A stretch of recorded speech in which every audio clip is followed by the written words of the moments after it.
Welcome to Amicus, a law review with Jim Santelle, Civic Media's weekly review and discussion of some of the most news stories in the areas of law, government, courts, and the aspiration for justice. And now, here's your host, Jim Santelle. This is Amicus, a law review. My name is Jim Santelle. I am your host on this broadcast, coming to you from the studios of Civic Media here in Radio Park in Racine, Wisconsin, broadcasting throughout the state of Wisconsin and beyond. Delighted and honored that you have chosen to spend some portion of your weekend time with me and with my producer, Max, as we talk with you, engage with you about the major stories in the areas, as always, of law and government and the administration of justice in America and beyond. Once again, honored to have you with Max and me. This broadcast, as always, we do have an ambitious but achievable agenda once again, a syllabus that tracks in many ways the major stories of this past week since we were last together last weekend, also providing some commentary on what these stories mean in the areas of the rule of law, as we often do. Let me describe those to you as we begin our broadcast this weekend on the broadcast stations of Civic Media. We're going to begin, as always, with some reporting from the courts. And this week, we've got two appellate courts, two federal appellate courts, different parts of the East Coast, two appellate courts issuing major decisions in cases that have been on our docket in past broadcasts. We'll tell you about those, one of them international in nature, one of them quite domestic in nature, involving our president. And then we're going to talk about three other district court decisions of recent times, as we have done in recent weeks. One of them, yes, having to do again with the issue of birthright citizenship. We'll talk about two other decisions made by federal district courts with respect to the actions of this administration. Yes, once again, injunction function, the function of federal district courts and appellate courts as well, when it comes to reviewing the actions of this administration, determining their legality, their constitutionality. We've got three of those district court judges weighing in just this past week on those kinds of topics, those issues, and we will talk with you about those. They are in the series, the continuing recent tradition, if you will, of judges appropriately receiving applications from litigants, typically private parties, who are asking the judges to enjoin, to stop, to temporarily restrain the actions of the government when it comes to things that those petitioners believe are unconstitutional. The judges, almost to a person, universally agreeing with those petitioners and putting in place what are called temporary orders, non-permanent orders, but that keep things either in place or ensure that the status quo is not unduly affected by the actions of the government. We'll talk with you about what those three district court judges, again, in different parts of our nation, have done just this past week. Then we will return. We will return, as we always do, to the United States Supreme Court, spending a lot of time in this broadcast this weekend, talking with you about something that we have been focused on a lot in recent months, and that is the so-called shadow docket. We'll tell you where that name comes from, where that language comes from. You may be surprised to learn that it comes from a statement and some writings and some musings of one of our current Supreme Court justices, who coined the phrase, not without some objection by one of her colleagues. We'll talk about both of those justices. More importantly, we're going to talk about the applications for and the receiving of emergency orders by this United States Supreme Court. We have chatted about this before, identifying the abundant problems for the American population in understanding what our highest court in the land is doing when, in fact, it grants these applications significantly without explanation. One or two, in some rare instances, a few paragraphs, but not a whole lot of explanation about the reason why it is necessary to act in an emergency status, an emergency application to stop, to enforce, to do something that the administration wants the court to do. We'll talk about the problems with this emergency docket. We'll talk about some specific instances where it has been invoked in recent times, the numbers of applications in recent months, approaching 20 in number, not all of those granted, but numerous occasions when the United States Supreme Court entertaining and then granting these applications, these requests, these petitions for immediate action out there. The question, once again, is that immediate action truly necessary? And when it happens, while the underlying litigation, while the merits of the underlying case are still the subjects of analysis and review by the lower courts, the district courts, the trial courts, the appellate courts, what does that do to the confidence that we have in the system of justice that contemplates the opportunity to present cases at a district court level, have it heard by an appellate court, and then ultimately designed and argued before a Supreme Court? That's the way our system normally works. Upset in recent months, and not only in recent months. This is not a thing completely new with this administration, but the number and ferocity of these applications is a cause of concern. We'll talk about exactly what this means in America today and what it portends for the future as the Supreme Court is not out of business, but is anticipating the formal start of a brand new term come early October of this year. That all coming out of the United States Supreme Court just this past week and in previous weeks and months as well. We're also then going to go down Pennsylvania Avenue there in Washington, D.C., as we often do, and make a stop at 9th and Pennsylvania. 10th and Constitution, that's where the United States Department of Justice, the RFK building is. And we're going to be talking about employment inside the Department of Justice.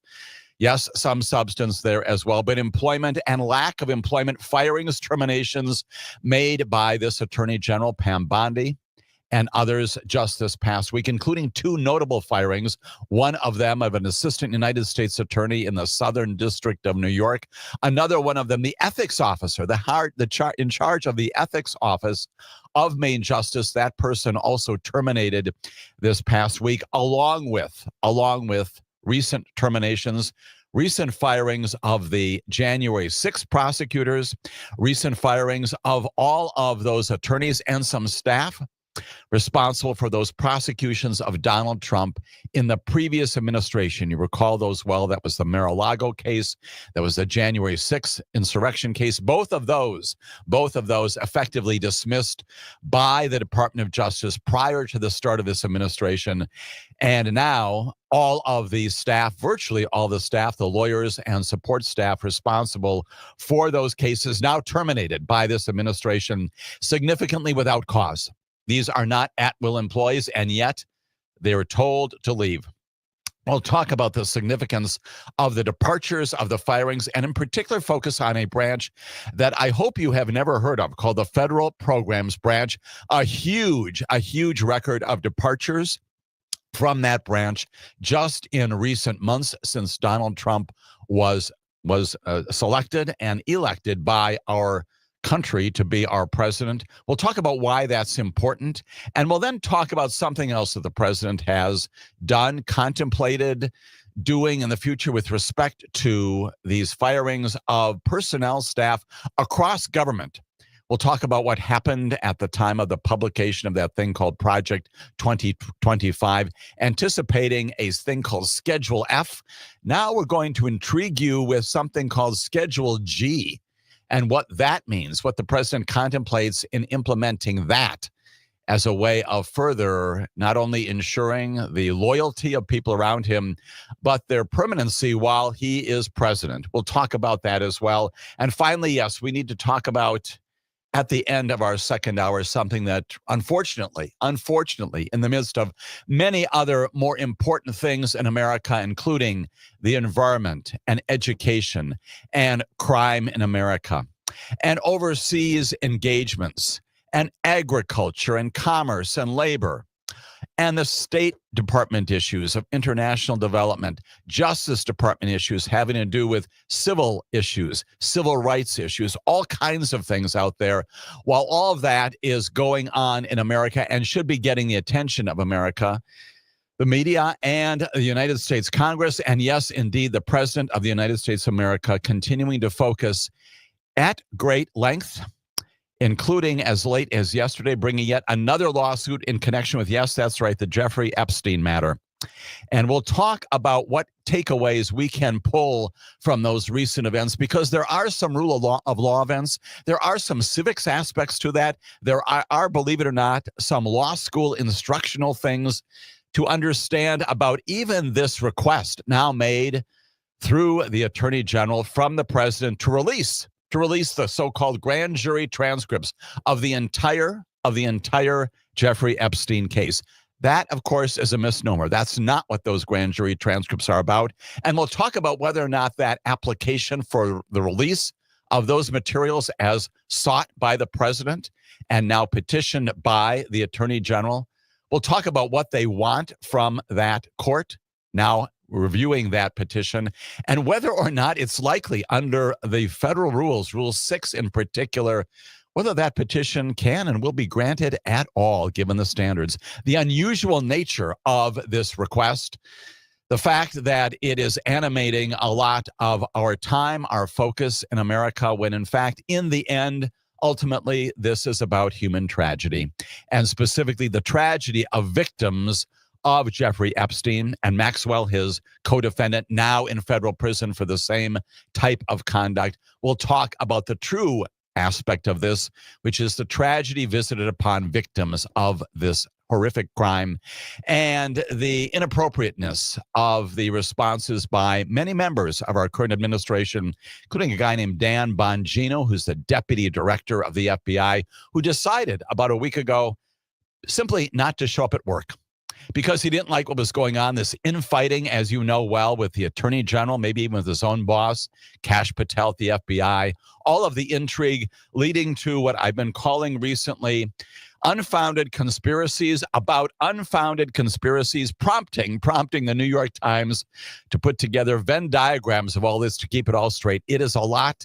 It is, I would offer to you, not worth the time to try to straighten it all out, other than to pull some major takeaways from this story, rule of law stories, government stories, how it should operate and is not operating, the reason why these applications for grand jury transcripts will probably not be granted, and what we can take away generally from what is going on in America based upon that story. Not a major story, even though it is being presented to you and to all of us in America these days as the thing on which we should all be focusing. In fact, many other issues, and we will get to them here on Amicus, a law review. As always, we're taking your questions, your inquiries, your comments, your observations, 855-752-4842. 855-752-4842. That's the line. You can call in, talk to Max and me. Let us know what's on your mind. You can also drop comments into our chat box here at Civic Media. Be a part of our discussion this weekend on Amicus, a law review.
name is Jim Santelle, and this is Amicus, a law review, our weekly weekend wrap-up of all things government and rule of law, justice-related. Delighted. Thank you so very much that you are spending some of your weekend time with Max and me as a part of our production here in the broadcast stations of Civic Media. As always, this hour and next hour, entertaining your questions, your comments, your inquiries, your observations. That phone number, once again, is 855-752-4842. You can also be in touch with us by dropping a note, a question, an inquiry into our chat box. We'll take a look at those and make you a part of our discussion this weekend here on Amicus, a law review. We begin, as I promised, talking about courts.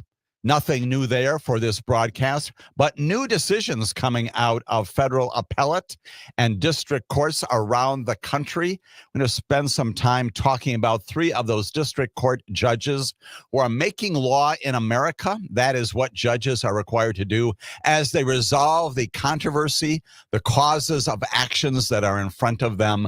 We'll talk about those judges in just a moment. And then we got two appellate cases, again, coming out of appeals courts on the east portion of our nation. We'll talk about why those are significant and what they mean for you. All of that here on Amicus, a law review. Let's jump right into those district court opinions. You recall well, because we have spent so much time appropriately talking about it here on Amicus, a law review, that the United States Supreme Court just a few weeks ago issued one of the major decisions of our time, certainly the most significant decision ruling of this term, and that is finding that lower courts cannot issue nationwide injunctions, cannot issue orders that apply across the board to all the different 93 district courts, the appeals courts. There are about 13 of them altogether, including the federal circuit and others out there in Washington, D.C. The United States Supreme Court saying from the pen of Amy Coney Barrett that those kinds of practices are done.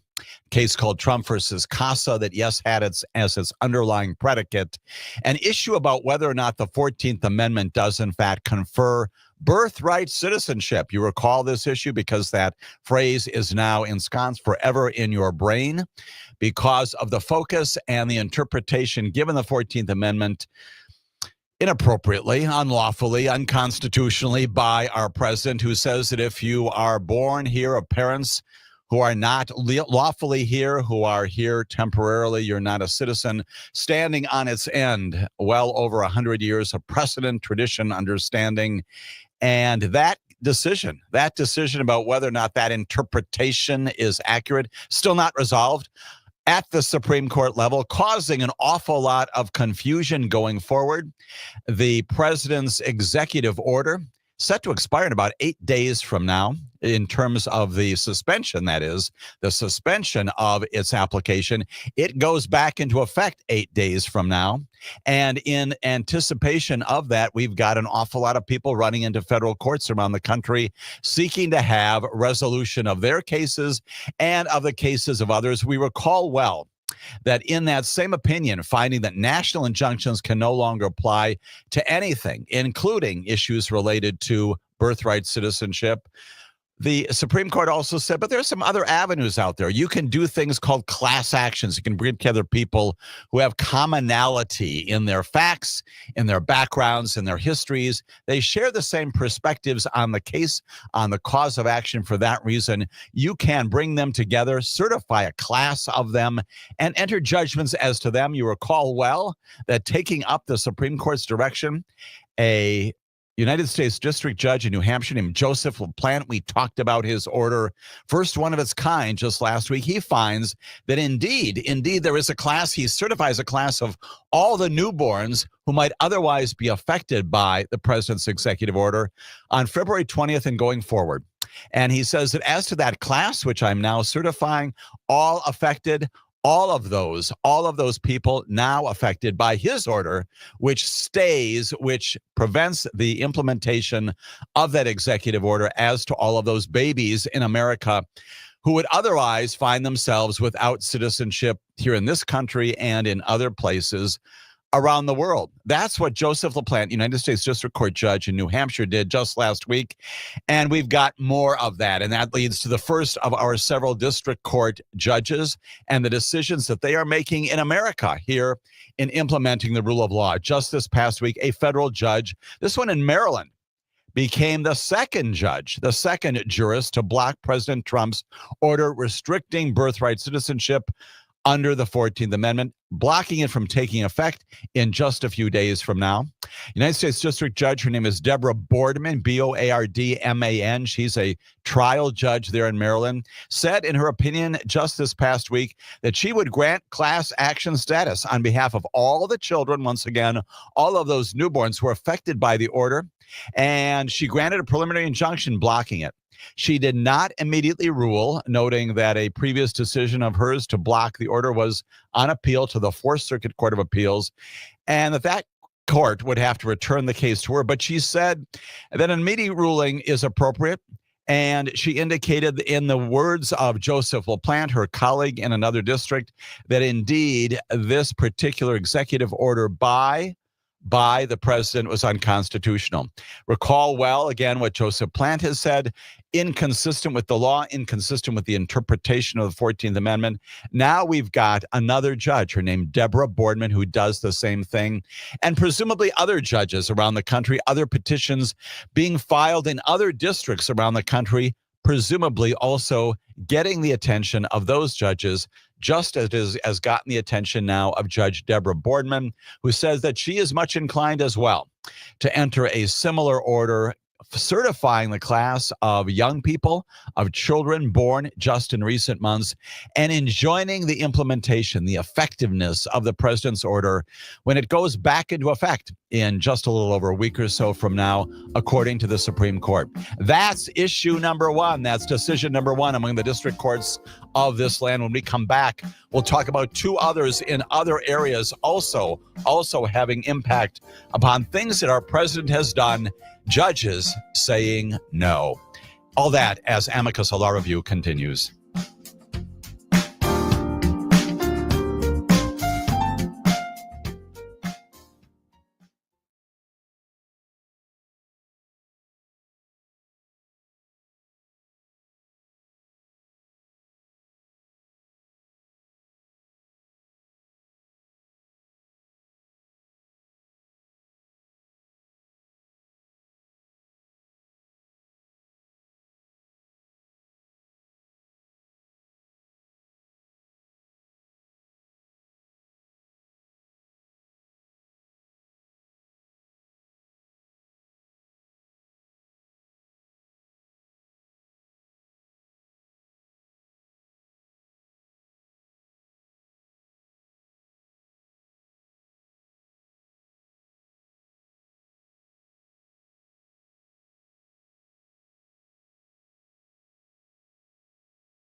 This is Amicus, a law review coming to you from the broadcast stations of civic media throughout the state of Wisconsin and beyond. Delighted, honored to have you with me and Max this weekend as we talk about what's going on in our federal courts, district courts, appellate courts as well. Let's get to those right away.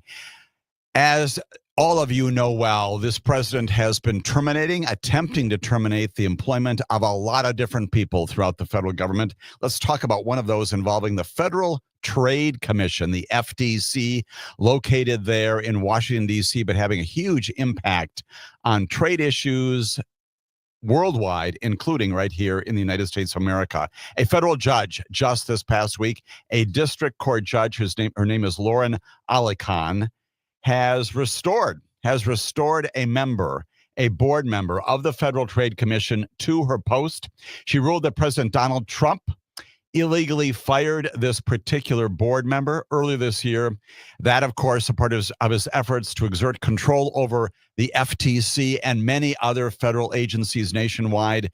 As we have talked before, this a part of his overall view of a unified executive that has the authority to hire and fire and direct the actions of all sorts of agencies, not just those at the cabinet level, but the so-called independent agencies as well, created by Congress to be independent. The Federal Trade Commission is among them. This decision by Judge Alicon basically allows Commissioner Rebecca Kelly Slaughter to resume her duties that were suspended after the president fired her as a commissioner, as a board member on the FTC. And as late as this past Friday morning, the FTC website updated to reflect that Slaughter is now among the 4 sitting commissioners once again.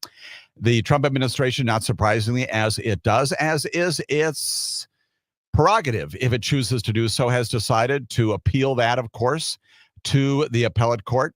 The case could make its way back to the Supreme Court once again.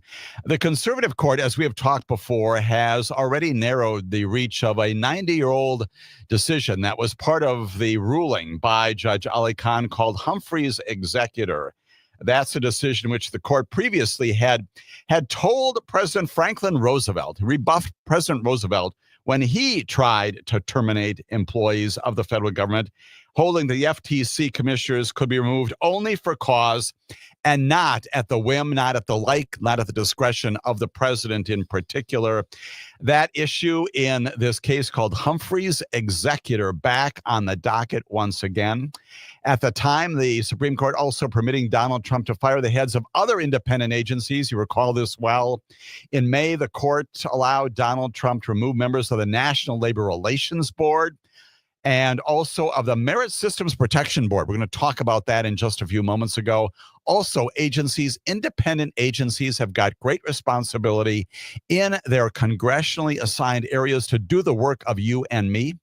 And the Supreme Court basically is saying that the president has the authority to fire the leaders, the commissioners, the board members of those entities without a whole lot of description about why the Supreme Court is letting him do that. The justice is also currently weighing an emergency appeal from the administration to oust some members of the Consumer Product Safety Commission as well. Donald Trump fired them in May. A federal judge, like in all these other circumstances, also restored those positions, finding the president's action is unconstitutional. But the legal fight, again, as to the Federal Reserve and the Consumer Product Safety Commission, and certainly, again, the FTC here, could reach back to the Supreme Court. The president has recently raised the prospect of firing once again the chairman of the Federal Reserve, Jerome Powell. That's why that has loomed large in here as well. The chairman has said it's his view, and it's the view of most other people looking at this, that the president does not have the authority to do that. But all of that wrapped up in this assumed responsibility, terminating people from these various commissions. Again, this past week, we've got a judge telling the president that he cannot do that as to the Federal Trade Commission. In her opinion, Judge Alicon again invokes the proper application of this case called Humphrey's Executor and says you can't do this, cannot act that way, Mr. President. She said her ruling would uphold, in her words, clearly established law that has been enacted by a co-equal branch of government. That's the Congress. That's what she's talking about. Reaffirmed by another co-equal branch of the government. That's the Supreme Court. And acquiesced to by 13 executives over the course of 90 years. We've all understood this to be the law of our land for nearly a century, she says. Why are we doing this? Why are we going back and revisiting this right now? The law hasn't changed. The facts, the people have changed, but the facts have not changed.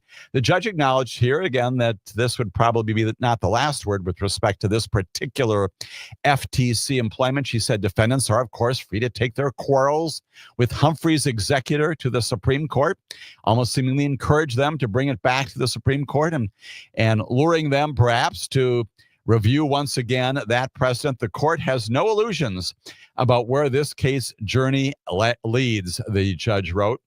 And of course, all of that happening in the midst of this general attack upon independent agencies as a part of this theory that has been out there for a long time, articulated without any sort of embarrassment in Project 25, embraced by this president, embraced by others, including our attorney general, that says that the president has the unified executive authority to do what he wants when it comes to establishing the law, even with respect to those agencies like the Federal Reserve, like the FTC, like the Consumer Financial Protection Bureau, all these other places in our government that have independent authorities to act, maintaining that that's not accurate, that again, nearly a century of tradition is wrong. This past week, a judge once again pushing back on that and saying, no, Mr. President, you are not right about that. Yet another judge in an entirely different subject matter, different forum, but also in a federal courtroom just this past week, once again telling this president that what you're doing is illegal. A federal judge just this past Friday told the president that his attempt to affect the International Criminal Court cannot stand. We've talked about this in the past.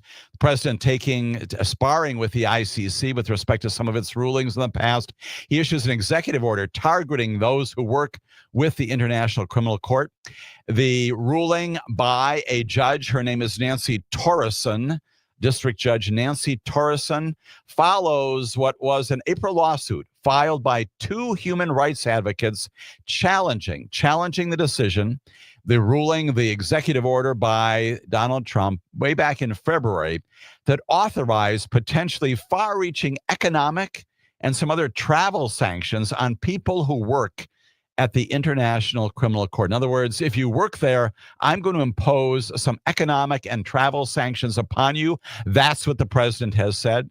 And also pursuing investigations of others who might be involved with the ICC. In the ruling, U.S. District Judge, once again, Nancy Torreson, called the executive order an unconstitutional infringement on free speech. She invokes the First Amendment, says you cannot do that.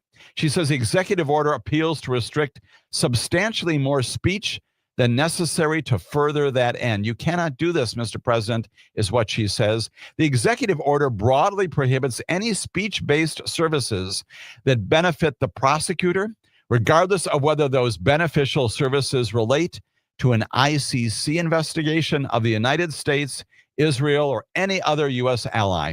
She's going right to the president's attacks on the ICC, First Amendment attacks of people who are working there. And of course, in the wake of that, likewise, likely pushback on this. The executive order imposed sanctions in particular upon a prosecutor there. His name is Karim Khan, Khan, who is British. He is with the ICC. The U.S. Department of Treasury's Office of Foreign Assets Control placed on him, in the wake of the president's executive order, placed him on a registry of sanctioned individuals and entities, basically restricting his actions in all sorts of areas. Judge Nancy Torreson this past week telling the president he cannot do that. That's in violation of the Constitution and rights to speech, right to engage in this kind of activity, and going right to the core of the International Criminal Court, as the president has attacked it in recent times. That coming out once again of yet another federal district court judge looking at a decision made by our president and saying, you do not have the authority to do that.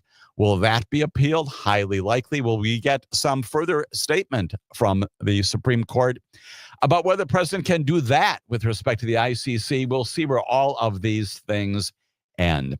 That's our district court summary. Now we go to appeals courts in America. Two cases, one of which we've talked about a lot, the other which we've only touched on briefly in years past, but both of them coming out of appellate courts now. These are not the district courts. These are not the trial judges. These are appeals court judges, and some major rulings coming out of those appeals courts just this past week. This one, the first one, involves E. Jean Carroll. You recall this case well. She is a journalist. She is an author. Her works have appeared in many major magazines and commentary about lots of things going on in America. She alleges that way back in the mid-1990s, Donald Trump, our current president, long before he was president, sexually assaulted her in a Bergdorf Goodman department store in Manhattan. And she wrote about it. She talked about it.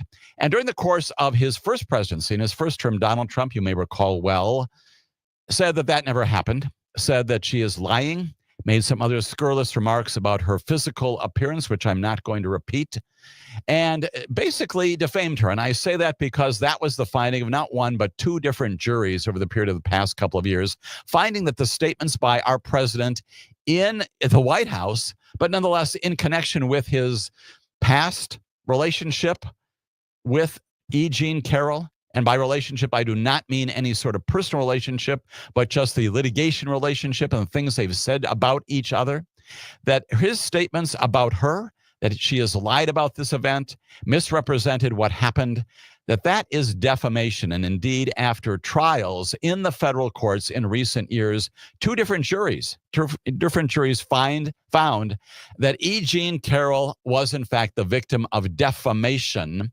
That is the knowing misstatement, the knowing lying about something by the defendant, in this case, Donald Trump. And so in one of those cases, the jury awarded E. Jean Carroll $5 million for the damages suffered by her as a result of the then president's defamation of her. And it is that case that was reviewed now by the Court of Appeals. It was tried in the Southern District of New York, that is the Manhattan District Court. And the 2023 charges of E. Jean Carroll of defamation before that court again in recent times. Just this past week, the Court of Appeals for the Second Circuit there in New York announced that the original decision would remain in effect, upholding the lower court's judgment, the lower court's decision to award that $5 million amount of money. The president does have the authority. If he wants to seek an appeal to the Supreme Court, he can do that. Note, however, that there's yet another judgment out there. That one is for about $83.3 million. Yet another jury, another case. That one also up on appeal. That one is still in place. All of this pending and now coming out of the appeals courts in our nation. When we come back, yet another appellate court deciding on military justice when we return here on Amicus, a law review.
Jim Santelle. This is Amicus, a law review on the broadcast stations of Civic Media. We are talking about major decisions of just this past week by our federal district court, our trial court judges, and also now appeals courts. This one, the United States Court of Appeals for the District of Columbia Circuit. That's right there in our nation's capital, reviewing all kinds of cases coming out of, yes, the district court there, a lot of them having to do with the exercises of federal responsibility and federal authority, a lot of government cases. And indeed, this latest decision by the appeals court there is in that category. Where does it come from? Well, you recall well that there was a plea agreement in not a district court, but a military court last summer. In it, an individual named Khalid Sheikh Mohammed. Khalid Sheikh Mohammed, that name probably is significant to you because, yes, indeed, this is the person, this is the terrorist, he is the architect of the 9/11 attacks on the United States of America. We think about Osama bin Laden being at the head of that. He certainly was. But Khalid Sheikh Mohammed was the one who put all this together and orchestrated all of the people involved in that attack that took the lives of just about 3,000 people on September 11th in 2001. Khalid Sheikh Mohammed, was arrested. He was identified, investigated. We'll get back to that in just a moment. And ultimately spending time, yes, at Guantanamo Bay there on the Cuban island, right there to the south of the United States territories. What happens is that last summer, as he is there and facing charges in the military court for the deaths of 2,976 people there on September 11th, he enters into a plea agreement with the government. And the deal had been struck by a senior military official there at the time to bring the case to some conclusion. And basically, it would be that Mohammed would admit to doing what is alleged he is to have been. He will admit to the allegations against him in connection with the September 11th violence, in exchange for which he would not be suffering the death penalty. And that all going on inside of a military court. A lot of this and the reason for its delay is because of the concerns about trying this case in a federal district court as opposed to a military court. A lot of this having to do with concerns between the positions of the families of the victims, defense perspectives on this, and in particular, the notion that it might be possible even to try this case in a federal court, even in a military court, based upon the fairly well-established notion that Khalid Sheikh Mohammed was not only interrogated, but was tortured by representatives of our government as a part of the investigation here. Torture at the time, believe it or not, authorized by a memorandum of the Department of Justice, since rescinded by our Department of Justice, but he was the subject of torture, as were many of the others, including his confessions to this horrific conduct. All of these major challenges in bringing this case to some resolution, requiring years and years of litigation back and forth inside the military court, arguably put in place to be resolved by virtue of this plea. He pleads guilty. He remains in prison, sentenced to 2,976 years in prison, representing the number of victims of the 9/11 attack. And in the wake of that, all of the military lawyers and the judge, so forth, proceeding pursuant to that plea. What happens that former Defense Secretary Lloyd Austin, you remember this well, he looks at this and says, no, I do not agree. And he sides with those members of the family and others there in the public who say this is not an appropriate resolution of this case against Khalid Sheikh Mohammed. And for that reason, I'm going to stop this plea agreement from going ahead. All of that gets appealed then, the question of the authority of the Defense Secretary. And in a 2-1 decision just this past week, U.S. Court of Appeals for the District of Columbia Circuit says that the Defense Secretary, in this case Lloyd Austin, at the time, indisputably, they say, acted within his authority when he nixed this deal. last August and did not permit it to go ahead. The court says, having properly assumed the convening authority, that is the capacity to bring this military court together and to have proceedings there with respect to Mohammed in that forum, the secretary determined, the court said, that the families of the American and the American public deserve the opportunity to see military commission trials carried out. Again, that plainly would not happen if this plea went ahead. The secretary acted within the bounds of his legal authority, and we declined to second guess his judgment. That was written by Judges Patricia Millett and Naomi Rao. Those are both appointees, for what it's worth, President Barack Obama and President Donald Trump, respectively. And there was yet another judge who disagreed with that. But she is in the minority here, the 2-to-1 disposition. And what this ruling means is that this is the latest back and forth in this long-standing saga for more than 20 years about what the nation, what the military, what we do with Khalid Sheikh Mohammed, now back in the military court. And all of that, the focus of the appeals court that says that, yes, indeed, the Secretary of Defense has the authority to revoke the agreement and to stop the plea agreement from going forward, even though the judge and the other military officials, even a military appellate jurist, found it proper. And as a result of that, back to not square one, but back to an earlier stage. The dissenting voice, that one person on the court, also an Obama appointee, his name, Robert Wilkins, wrote, "The government has not come within a country mile of proving clearly and indisputably that the military judge erred." In other words, he would have supported the plea agreement. He, however, is in the minority. He's the one person out of the 3-judge panel who disagrees with the decision of the majority here. And he says that the plea agreement should have gone ahead. When we come back, we'll talk about other cases pending in the courts, including the United States Supreme Court. We're going to take some callers as well as Amicus, a law review, continues.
Welcome to Amicus, a law review with Jim Santelle, Civic Media's weekly review and discussion of some of the most significant news stories in the areas of law, government, courts, and the aspiration for justice. And now, here's your host, Jim Santelle. This is Amicus, a law review. My name is Jim Santelle, your host for this, the second hour in our weekly weekend review of all things rule of law and justice related. We have spent our first hour with you this weekend talking, as we often do, about the decisions of appellate courts and district courts, including those district courts that continue to be the bastion of justice and rule of law in America, finding based upon their review of the facts and of the law that various executive orders, not all of them, it's not universal, it's not across the board, but many of them, most of them issued by the president in various areas do not withstand constitutional review. Indeed, just this past week, judges telling the president that he cannot enforce his orders with respect to the International Criminal Court, can't in fact fire a board member, a commissioner of the Federal Trade Commission, and cannot pursue his executive order with respect to birthright citizenship. That, of course, like the other cases, all of them going to be receiving more attention by the judiciary. All of that, a part of the rule of law and a part of the president's view that he has got this capacity as the chief executive to do all of these things, encouraged an awful lot by a Congress that does not do oversight on any of this and is not engaging in any way when the president oversteps his bounds with respect to their authority to establish the laws of our land, including various agencies, certainly being given the green light by our United States Supreme Court. We'll talk about that more in just a few moments when we talk about the many cases in which the Supreme Court, without decision-making description, is telling our president to go right ahead and do what he needs to do as the president of the United States of America. In all of this, we appreciate so much the comments, written and also oral, from our listeners. Appreciate very much Mark writing in from Perry Drusack saying that in connection with many of these orders, he says Trump is not the law. His sworn duty is to take care that the laws of our Constitution, of our government, be faithfully executed. Again, he says, shall in law means must.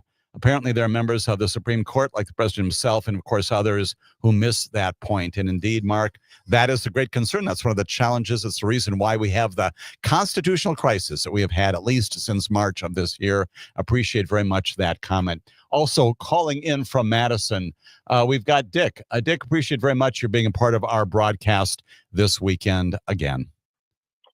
Thanks for taking my call. Real quick on the Epstein situation. Yes. You know, all of a sudden now we're going to release this or documents pertinent to it. I believe those documents pertinent to it that might imply that there's something incriminating about the president. I think those are probably already in the bathroom at Mar-a-Lago. I really don't see us seeing anything coming out of her that's going to indicate that he's involved. It's going to turn into something that it totally isn't in my mind. I wouldn't trust it at all. Mm-hmm. And Dick, we're going to talk about that at great length. I agree with you for all sorts of legal reasons as well. There may be the political reasons or maybe the historical reasons you've just identified. There are some other reasons why this particular direction from the president to the attorney general to release all of these documents, well, it's very particular. It's about a direction to get grand jury materials. And we'll talk about whether or not there's merit to that request at all, whether the district court judge will indeed grant that. And beyond that, the question, I think I hear it in your voice, I hear it in the substance and the tone, Dick, is what are we doing here? Why are we doing this? What to what end does all of this reach? We'll talk more about that, Dick. Appreciate very much the comment at the end of this hour. So stay with us for that discussion as well. And Dick, appreciate your teasing that for our future discussion. We want to spend some time talking about, once again, the United States Supreme Court. We have spent a huge amount of time talking about its merits docket.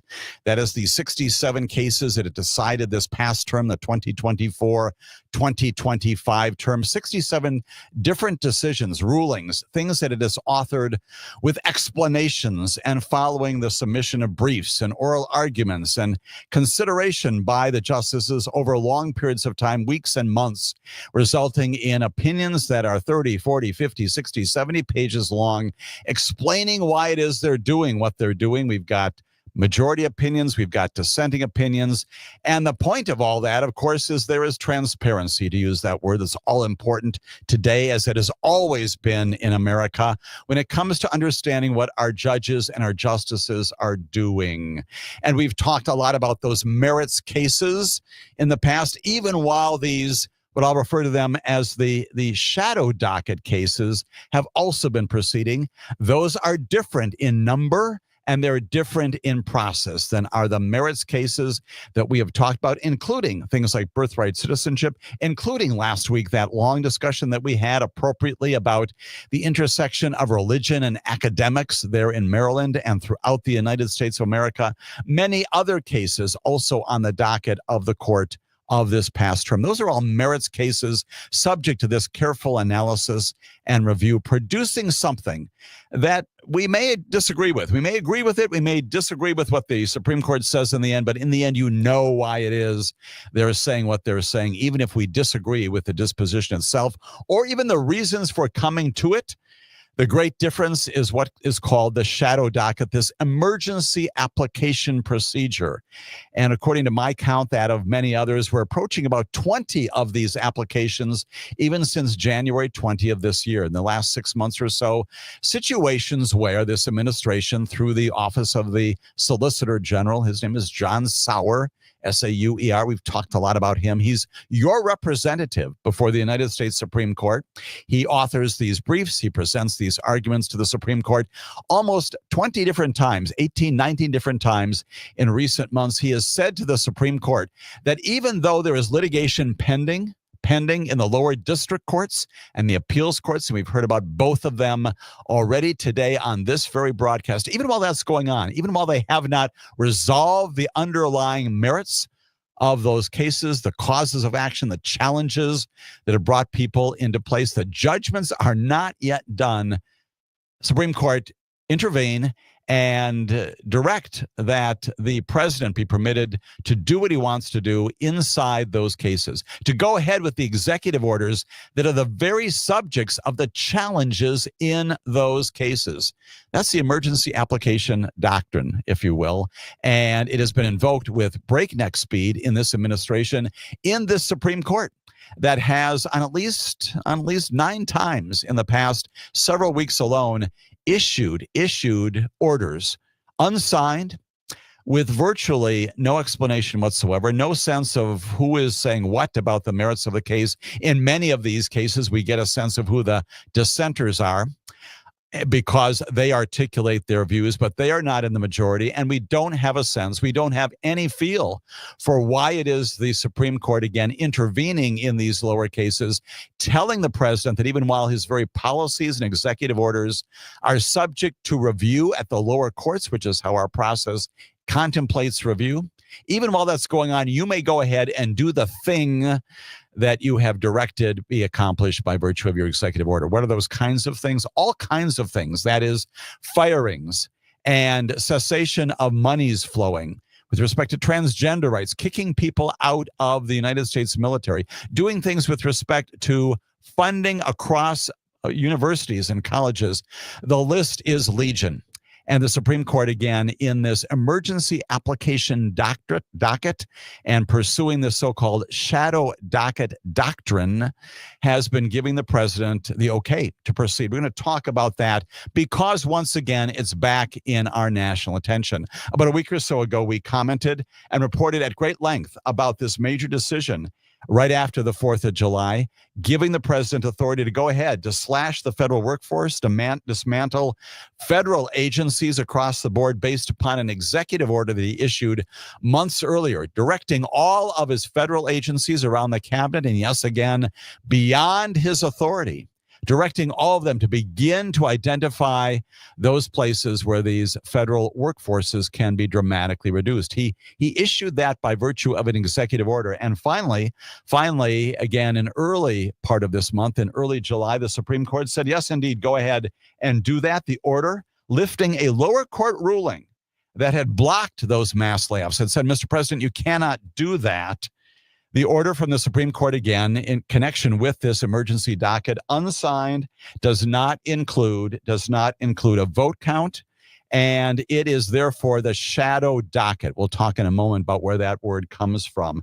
It's typical in these emergency applications, and we know that in that particular case, it was lone Justice Ketanji Brown Jackson who wrote a very public dissent objecting to this and talking about how it's not this court's role to swoop in and second guess a lower court's factual findings. She said, no one seriously disputes that the president's executive order would lead to enormous real-world consequences, including the dismantling of much of the federal government as Congress has created it. That's what the sole dissenter, Ketanji Brown Jackson, said a couple of weeks ago when the Supreme Court affirmed on this shadow docket, without an explanation, the permission it was giving to the president to go ahead and slash these workforces. And we've seen that, of course, before, during, and certainly after that particular order. Indeed, we've seen people leaving the State Department about a week or so ago, long tenured representatives, long tenured Foreign Service officers there at C Street, leaving the State Department upon the direction of the Secretary of State, pursuant to the authority given to the Secretary by the President and affirmed by the United States Supreme Court. And we talked about the consequences of that, as Ketanji Brown Jackson identified. Just this past week, early this past week, more of that. Supreme Court agreeing on Monday, again, by virtue of its emergency docket, that Donald Trump and the President of the United States of America can, in fact, proceed with dismantling what? The Education Department, long a target, both in the campaign and during his presidency to this date. Dismantle the Education Department by firing more than 1,000 people. Go ahead and do that, Mr. President. That's what the Supreme Court said just this past Monday. The Trump administration, again, had previously announced its plans for about 1,300 people from the Department of Education. That's a significant portion. That's about a quarter, actually more than a quarter. It's 4,000 employees there at the Department of Education. This is a part of the president's effort, the initiative, sometimes embraced by the so-called Musk group or Musk team, to bring dramatically down the federal government's overall role in the nation's, in this place, schools around the country. The Education Department, again, on the target of the president by virtue of his directive to the Secretary of Education to reduce that workload, affirmed, given the green light by the Supreme Court. It undeniably, as in all of these situations, represents a dramatic expansion of presidential power. We talked before about the fact that this is a part of this unified executive theory, where the president has authority to do anything that's not exclusively and narrowly legislative and is not exclusively judicial in nature. He has talked already about the fact that if there's any decision made about what the law is, and it is contrary to what his view is in any of these agencies, that law is not effective, and his is. When we come back, we'll talk more about the impact of what the Supreme Court has done in this emergency docket and why it affects our day-to-day lives here in the United States of America as our broadcast continues.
Jim Santelle, and this is Amicus, a law review. We are talking now necessarily once again about the so-called shadow docket, this mechanism through which the United States Supreme Court, with increasing speed, increasing numbers, is agreeing to hear, although even that verb is inappropriate, to entertain appeals while the underlying litigation is going on of various issues, attacking the very soul and core of our normal process in the adjudication, the litigation, the contests over how it is our government should work. We know that just this past week, once again, on Monday, the Supreme Court permitted Donald Trump to basically dismantle the education department in a major unsigned order, a single 4-sentence paragraph that was entirely devoted to the procedural mechanisms of pausing the lower court's ruling that had said the president cannot, in fact,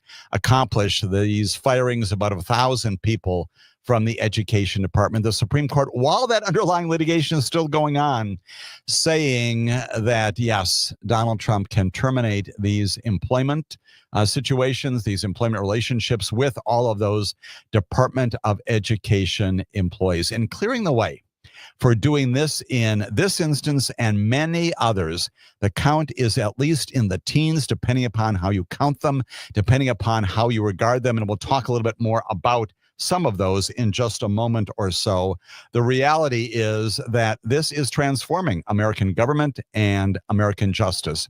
Issuing these orders that lack a fundamental core characteristic of all of those other cases decided this past term, the 67 or so of those, and that is no explanation of the rationale. And we are meant to guess. We are left to guess on what it is the Supreme Court is really saying.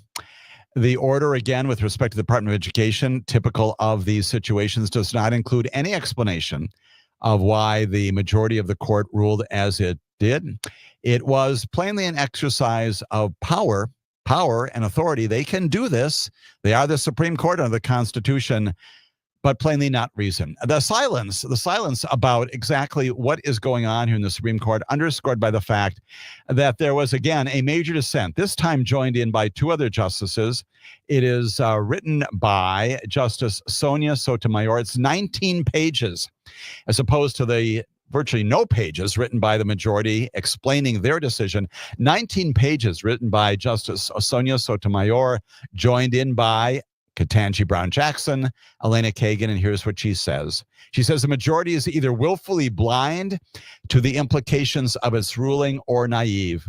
But either way, Justice Sotomayor says, the threat to our Constitution's separation of powers is grave. She says the question of whether the nation's highest court owes the public an explanation for its actions has plainly grown, and she is concerned about it. She says that we're using these truncated procedures to produce these very terse and nondescriptive orders. They're provisional, they're interim.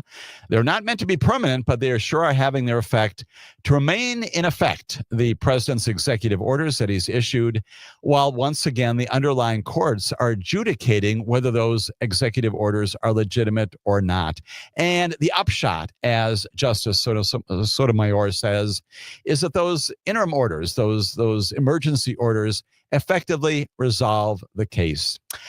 The court, as we know, has allowed this administration to do many, many things. Again, my count well into the teens under this emergency docket, including things like firing tens of thousands of workers. We've talked about some of those already.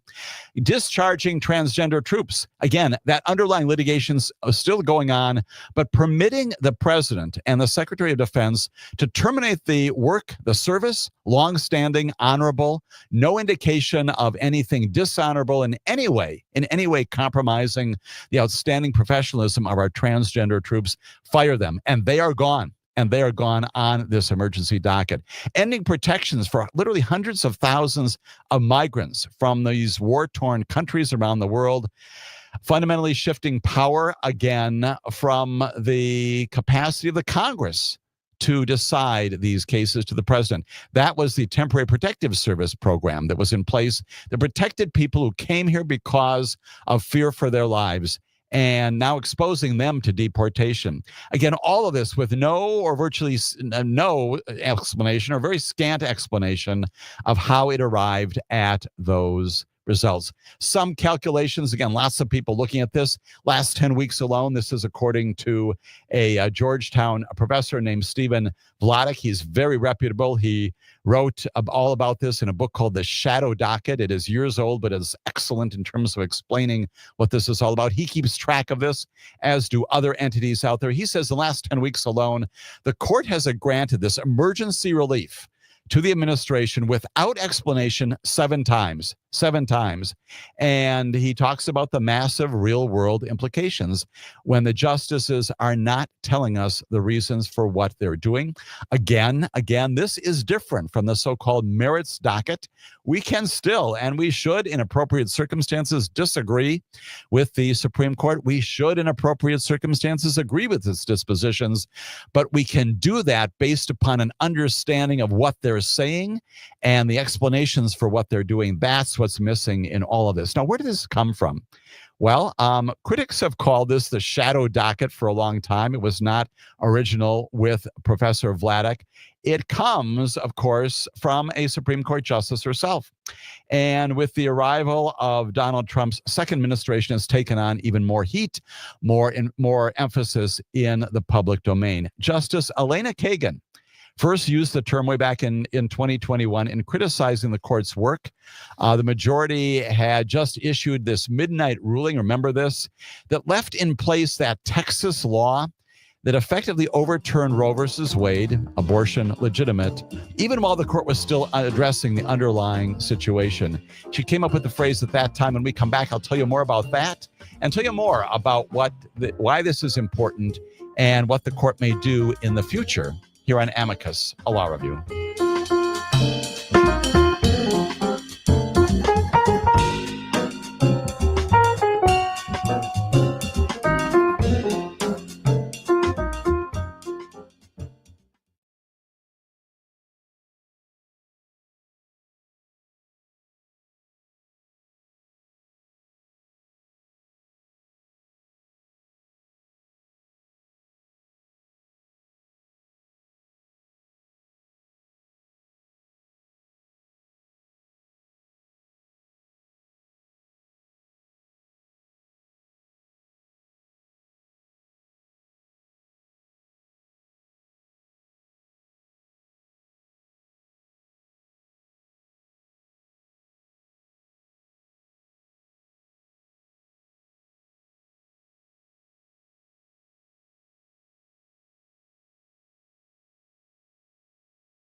Santelle, and this is Amicus, a law review. We are talking in the second hour of our broadcast, all about this thing called the shadow docket.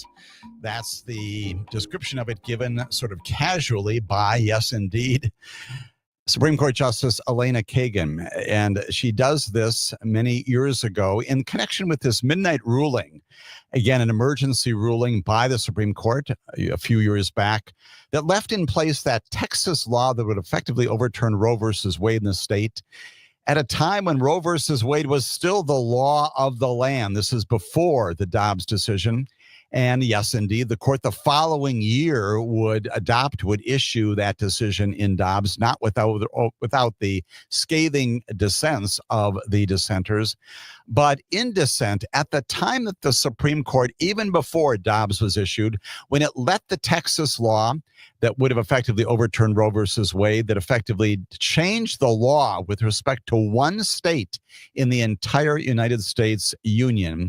She said that the majority's decision is emblematic of too much of this court's shadow docket decision-making, which every day becomes more unreasoned, more inconsistent, and impossible to defend. That's where this word comes from. It comes from Justice Elena Kagan describing it as being in the shadows, and again, adopted by authors who've been tracking this kind of thing and by generally the public as a shorthand to explain what the Supreme Court is and, more importantly, is not doing when it comes to making these major decisions. For what it's worth, here's the history on the other side. About a month later, Justice Sam Alito, he recognizes what Justice Kagan has said. He gives a speech at Notre Dame, and he defends the court's approach to these emergency applications. He said the catchy and sinister term shadow docket has been used to portray the court as having been captured by a dangerous cabal that resorts to sneaky and improper methods to get its ways. This portrayal, Justice Alito said, this portrayal feeds unprecedented efforts to intimidate the court and to damage it as an independent institution. He compared, interestingly, this description of what the court has been doing, was doing, is still doing, as what emergency medical technicians face when they come upon the scene of an accident. He said, you can't expect the EMTs and the emergency rooms to do the same thing that a team of physicians and nurses will do when they are handling a matter when time is not of the essence in the same way.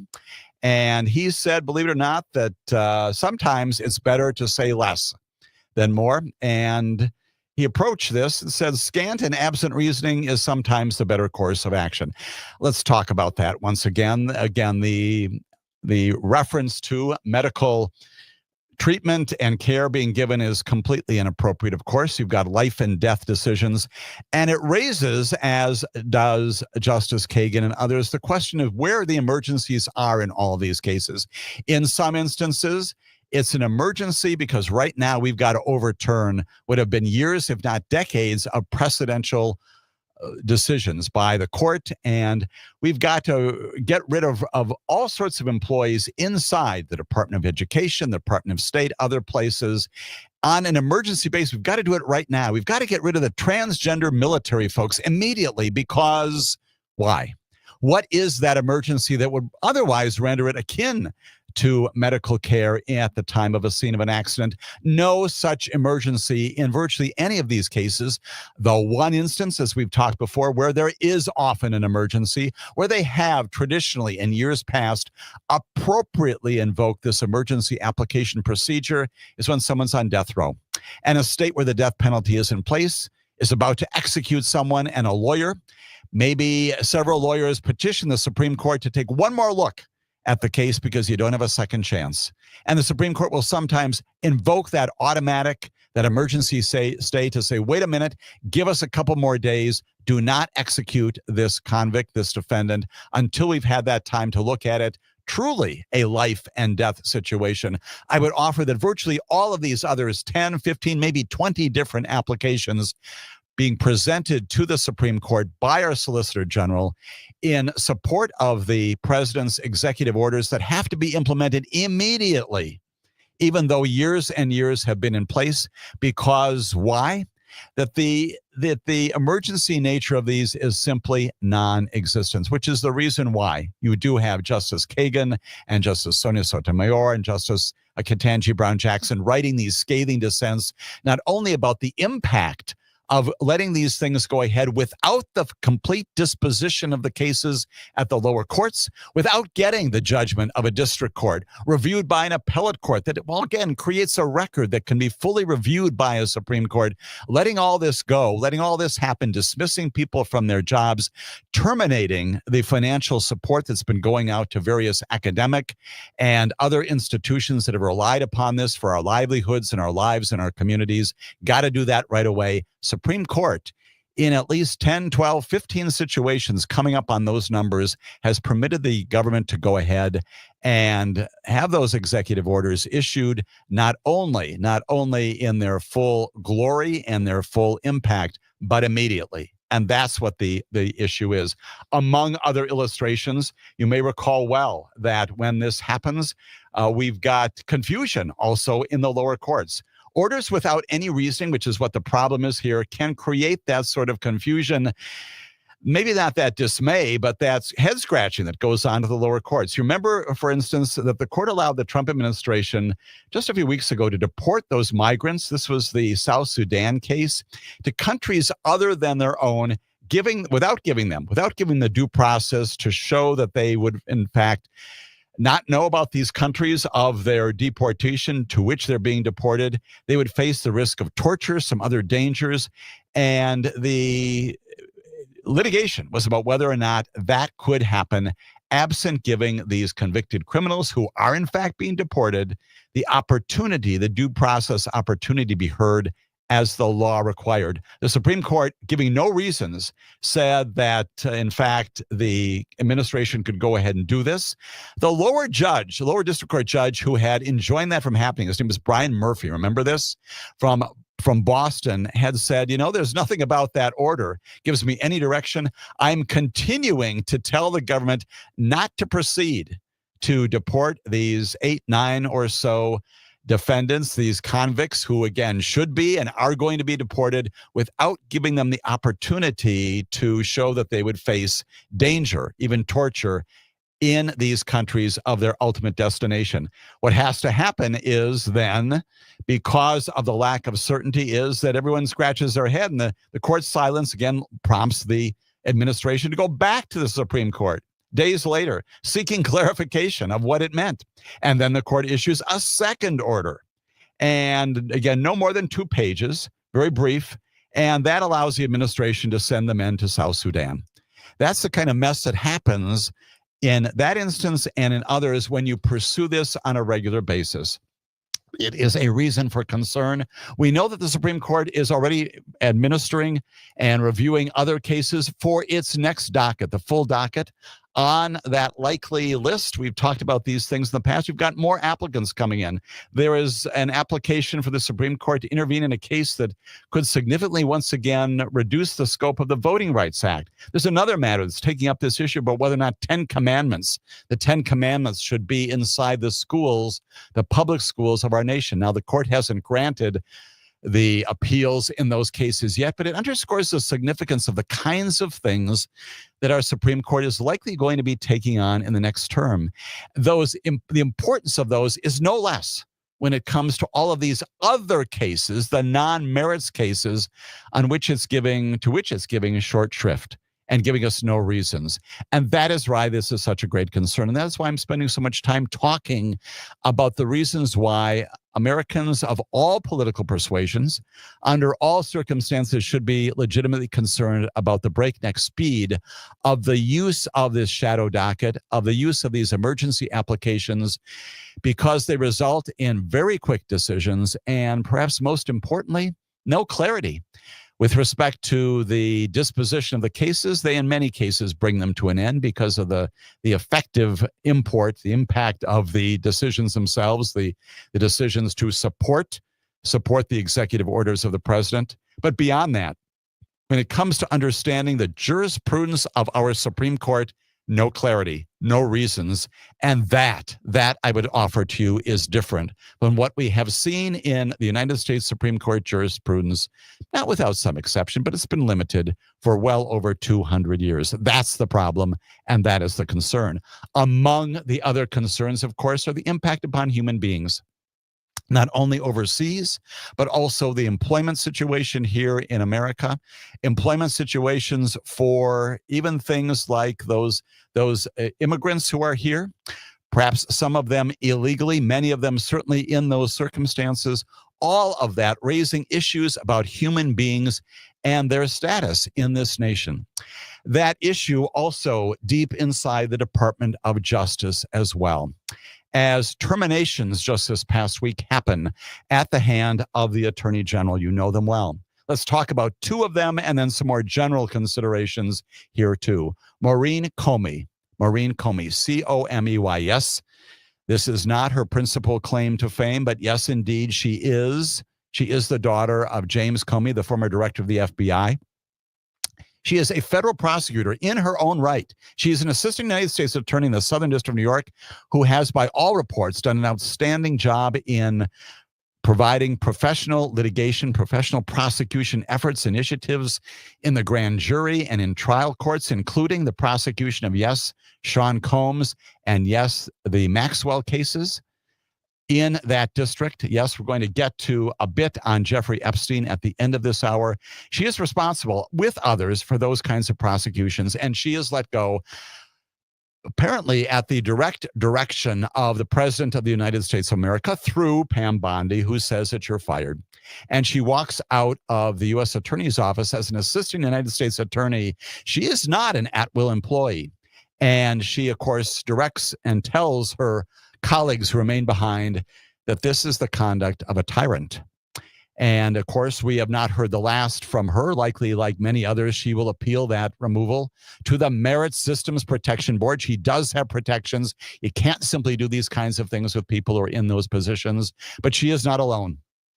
We know that in addition to her, the Attorney General has also fired the ethics chief, the individual who is the head of the Office of Ethics inside the Department of Justice. That is no small thing. The ethics official who's been there a long time, like the Assistant United States Attorney Comey, his name is Joseph Terrell, Trrell.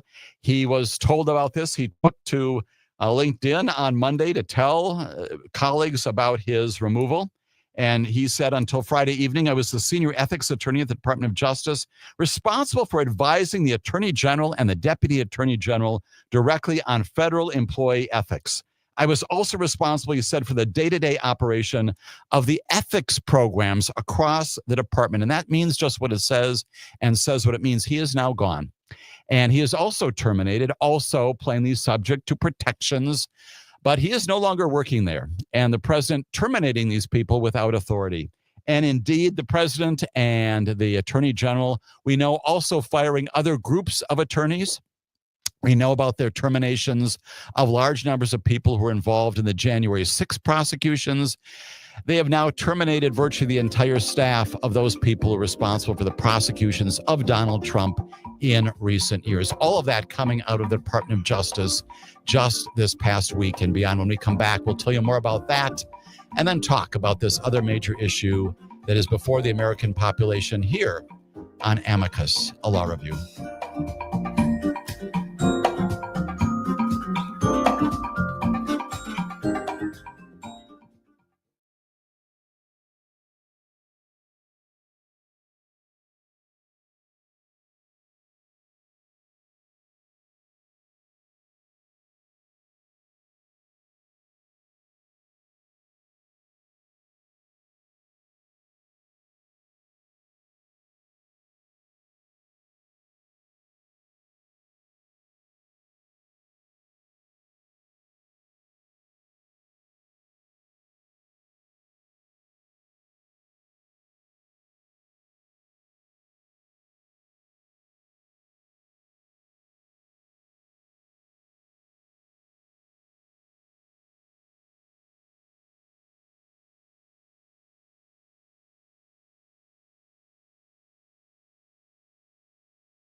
This is Amicus, a law review. My name's Jim Santelle. We are talking about not just this trend, but this plain practice, this plain policy inside the present administration, including the U.S. Department of Justice, to terminate people we do not like, perhaps because their last name happens to be Comey, perhaps because they're in charge of ethics inside the Department of Justice, and apparently people like Mr. Terrell, who's been the ethics officer of the Department of Justice for a long time, doing an excellent job of providing ethical advice and counsel to members of the Department of Justice, top officials. He is no longer there. We got rid of him too. Again, contrary to the law.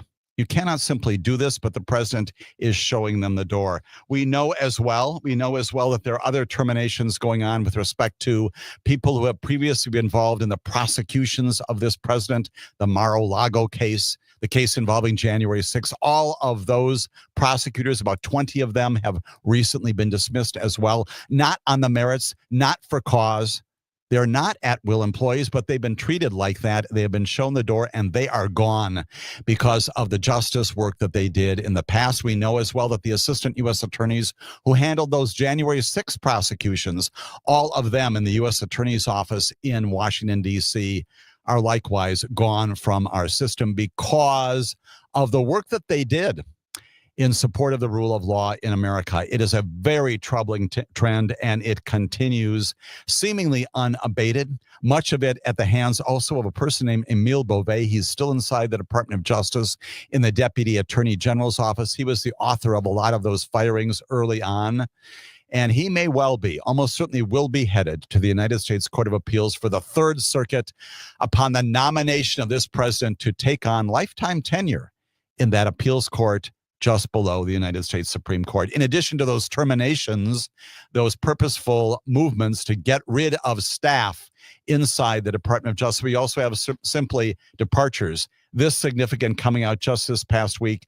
The U.S. Department of Justice units called the Federal Programs Branch. It's charged with defending all of these policies and practices, the executive orders inside this administration, recently seeing departures of about 69 of 110 lawyers.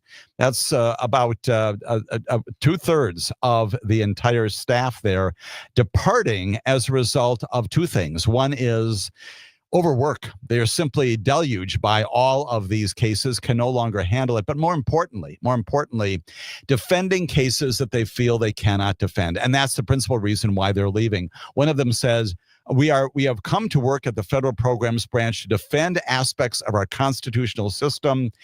And how can we participate in this project of tearing it down? They are decimated by the kinds of things they're being asked to do in trying to represent factually, legally, to defend these executive orders for which there is no defense in the courts. And now you have nearly 70 of 110 of these attorneys walking out the door since Donald Trump was elected in November. Will they fill those positions? Sure, they will. They will find attorneys to come in and do that defensive work. What is the downside of these firings and of the departures there? It is a huge, huge diminution in the expertise that is otherwise there inside the Department of Justice.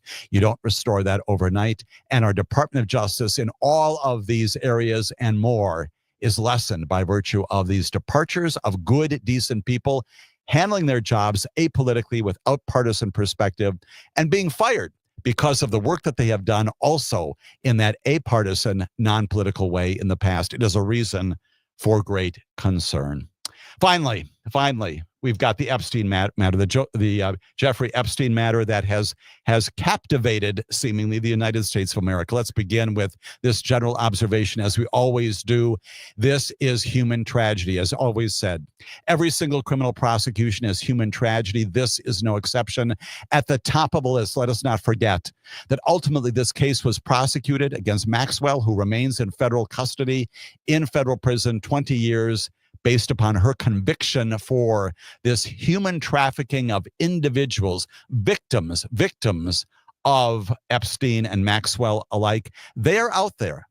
They are real live human beings. And this sideshow, this circus show that's going on right now, involving the conspiracies, the unfounded conspiracies about unfounded conspiracies that's taken over Washington, that's got the deputy director of the FBI squabbling with the attorney general and with the director of the FBI in public and private.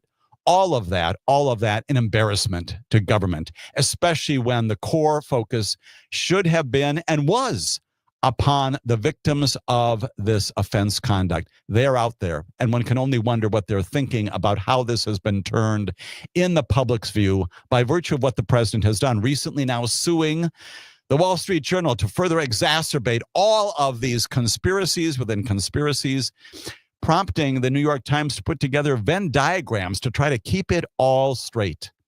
And along the way, directing his attorney general to seek the release of the grand jury transcripts. Here's the significant point about that. Under Rule 6C, that request may well not be granted by a district court judge who has to identify the law enforcement reasons for doing it.